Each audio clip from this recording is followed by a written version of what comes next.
ज्वारी ज्वारी आपण पेरतो, ती ज्वारी जेव्हा उगून येते आणि ती ज्वारी आपण ती ज्वारी घरात आणतो आणि तिचा साठा जेव्हा आपल्या घरात येऊन त्याची पोळी तयार होती, चपाती तयार होती, त्यावेळेस ते आपलं किरामान झालं.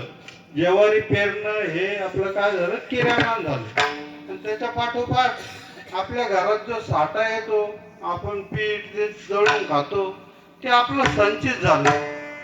आणि भोग भोग तर माहितीच आहे तुम्हाला.